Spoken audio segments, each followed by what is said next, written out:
Srisailam reach అయ్యేసరికి ఈ night అయితే 8 అలా అయిపోయిందనమాట. రూమ్స్ మాత్రం ముందుగానే బుక్ చేసుకోవాలి. మేమైతే కరికాల సత్రంలో రూమ్స్ బుక్ చేసామండి. అక్కడ మనకు కావాల్సిన ఆప్షన్స్ని బట్టి అయితే రూమ్ రెంట్స్ ఉంటాయన్నమాట. మేమైతే ఈచ్ వన్ 1500 పెట్టి 3 రూమ్స్ అయితే తీసుకున్నాం.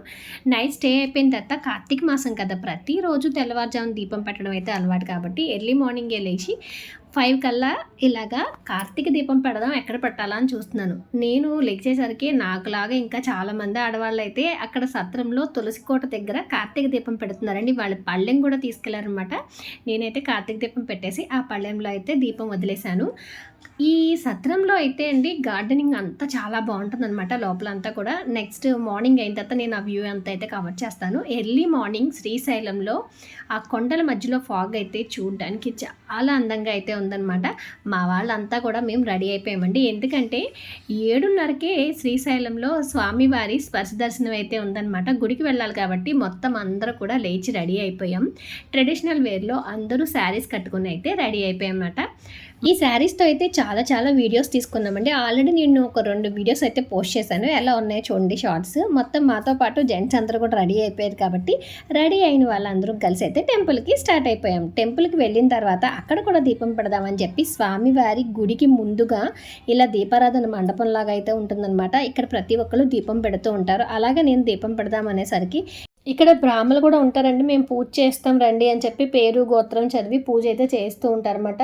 వాళ్ళతో పూజ చేయించుకోవాలి లేనది మన ఇష్టం అనమాట. నేనైతే ఇక్కడ దీపం ఇలా పెట్టాను అనమాట. నేను ఆయన ఇద్దరం కలిసి అయితే 365 ఒత్తులు అయితే వెలిగించేసాం అనమాట. ఇక్కడ నుంచి గుడికి అయితే స్టార్ట్ అయిపోయామండి. గుడి దగ్గర అయితే ఫోన్స్ అయితే నాట్ అలౌడ్ అనమాట. మొత్తం అన్ని స్టోర్ చేసి పెట్టేయాలి కాబట్టి టెంపుల్కి అయితే వెళ్ళిపోయాము. స్పర్శ దర్శనం అయితే ప్రతి మంగళవారం నుంచి శుక్రవారం వరకు ఆఫ్టర్నూన్ టైంలో ఎప్పుడు వీలుంటే అప్పుడైతే వదిలేస్తారు. కాకపోతే కార్తీక మాసంలో అలా ఉండదన్నమాట. ముందుగా ఆన్లైన్లో బుక్ చేసుకోవాలి. 2 స్లాట్స్ అయితే ఉంటాయి. Morning 7:30, evening 7:30. ఆన్లైన్లో ముందుగా బుక్ చేసుకున్న తర్వాతే స్పర్శ దర్శనానికి మనం వెళ్ళాలన్నమాట. ఇంచుమించుగా మాకు దర్శనం అయ్యేసరికి 2 అవర్స్ అలా పట్టిందనమాట. ద్వాదశ జ్యోతిర్లింగాల్లో రెండవది అయిన శ్రీశైలం మల్లన్న వారిని దర్శనం చేసుకోవడం చాలా సంతోషం అనిపించింది. అందున స్పర్శ దర్శనం చేసుకోవడం ఇంకా బాగా అనిపించింది. అమ్మవారి దర్శనం కూడా చాలా బాగా జరిగిందండి. దర్శనం చేసుకుని బయటకు వచ్చేసిన తర్వాత సరదాగా ఇలా అయితే బొట్లు పెట్టించేసుకున్నాం అనమాట. టిఫిన్స్ చేయాలంటే ఇలా చెట్ల కింద ఇంటి దగ్గర టిఫిన్స్ ప్రిపేర్ చేసి అయితే వీళ్ళు తీసుకొస్తారండి. వీళ్ళ దగ్గర టిఫిన్స్ అయితే బాగానే ఉంటాయి. లేదంటే మనకి ఇంకా టిఫిన్ స్టాల్స్ కూడా ఉన్నాయన్నమాట. అలా కూడా తీసుకోవచ్చు ఎక్కడైనా కావాలంటే టిఫిన్స్.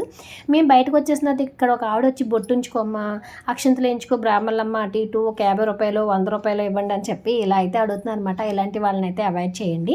అక్కడి నుంచి మేమైతే తిరిగి మళ్ళీ రూమ్స్కి అయితే వచ్చేసాం. ఇంకా శ్రీశైలంలో ఎక్కడికెక్కడికి వెళ్ళామో నెక్స్ట్ షార్ట్లో అయితే అప్డేట్స్ ఇస్తూ ఉంటాను. ఇప్పటివరకు ఛానల్ సబ్స్క్రైబ్ చేసుకోకపోతే సబ్స్క్రైబ్ చేసుకోండి. Like, share also.